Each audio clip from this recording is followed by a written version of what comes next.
नमस्कार। चलिए आज बात करते हैं खेती की एक ऐसी जबरदस्त तकनीक की जो किसी भी किसान की किस्मत बदल सकती है। जी हां, इसे कहते हैं पॉली हाउस या ग्रीन नेट हाउस फार्मिंग। और आज हम समझेंगे कि इसकी सब्सिडी योजना की पूरी जानकारी क्या है और कैसे इससे आमदनी सच में कई गुना बढ़ सकती है। ये एक ऐसा सवाल है जो अक्सर हमारे जहन में आता है। क्या खेती सिर्फ गुजारा करने का एक जरिया है, या फिर ये एक ऐसा मौका हो सकता है जो इंसान को फर्श से अर्श तक पहुंचा दे? तो आज इसी सवाल का जवाब ढूंढते हैं। और पता है, उस सवाल का जवाब शायद इसी एक नंबर में छिपा है।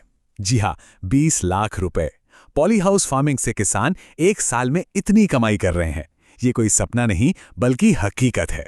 तो आइए इसी के साथ सीधे इस तकनीक की गहराइयों में उतरते हैं। तो सबसे पहले और सबसे जरूरी सवाल, आखिर ये पॉली हाउस फार्मिंग है क्या और इसे क्यों भविष्य की खेती यानी फ्यूचर फार्मिंग का नाम दिया जा रहा है? देखिए, बिल्कुल आसान भाषा में समझें तो पॉली हाउस या ग्रीन नेट हाउस एक तरह का सुरक्षा कवच है। एक ऐसा घर जहां फसलें बाहर की दुनिया के हर उतार चढ़ाव से पूरी तरह महफूज रहती हैं।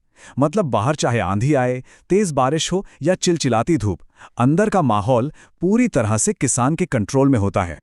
और ये बात कितनी सही है, जरा सोचिए। फसलें एक वीआईपी कमरे में हैं जहां उन्हें सबसे शानदार माहौल दिया जा रहा है। इसका सीधा सीधा मतलब ये हुआ कि बेमौसम सब्जियां उगाना मुमकिन है, और जब मंडी में कोई चीज होती नहीं तब उसका दाम सबसे ज्यादा मिलता है। अच्छा, अब आते हैं सबसे जरूरी सवाल पर, पैसा। भाई, इतना सब कुछ करने के लिए पैसा कहां से आएगा?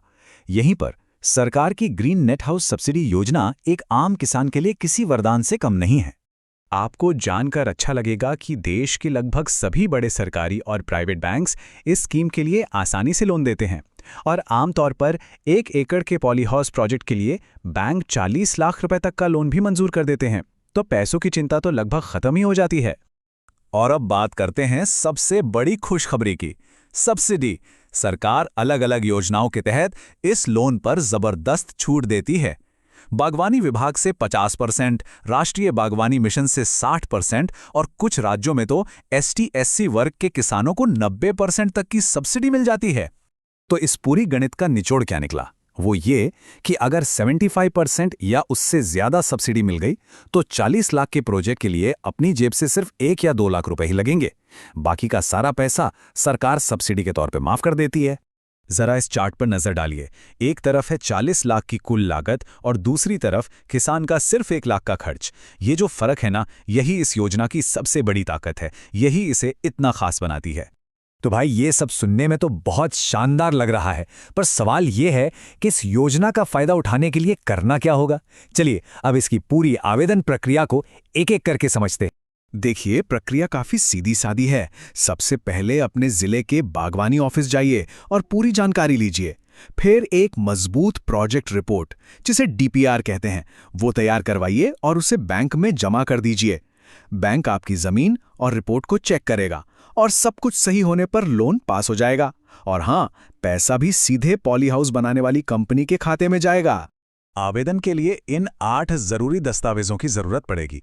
एक बात याद रखिएगा, इसमें सबसे जरूरी है आपकी डिटेल्ड प्रोजेक्ट रिपोर्ट यानी DPR।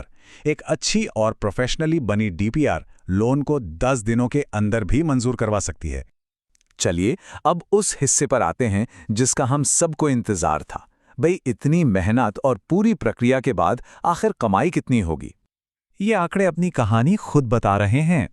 1 एकड़ के पॉली हाउस में सिर्फ 5 से 6 महीने के एक सीजन में शिमला मिर्च से 10 लाख तक, खीरे से 12 लाख तक और टमाटर से 15 लाख रुपए तक की कमाई हो सकती है।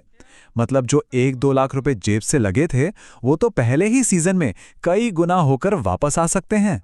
और आखिर में ये समझना बहुत जरूरी है कि पॉली हाउस फार्मिंग सिर्फ खेती करने का एक नया तरीका भर नहीं है।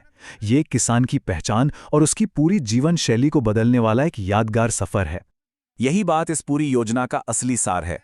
सही मेहनत और सही मार्गदर्शन के साथ ये तकनीक आपको एक पारंपरिक किसान से एक आधुनिक कृषि उद्यमी, एक एग्रीप्रेन्योर बना देती है, जो बाजार की मांग को समझता है और अपने भविष्य की कहानी खुद लिखता है।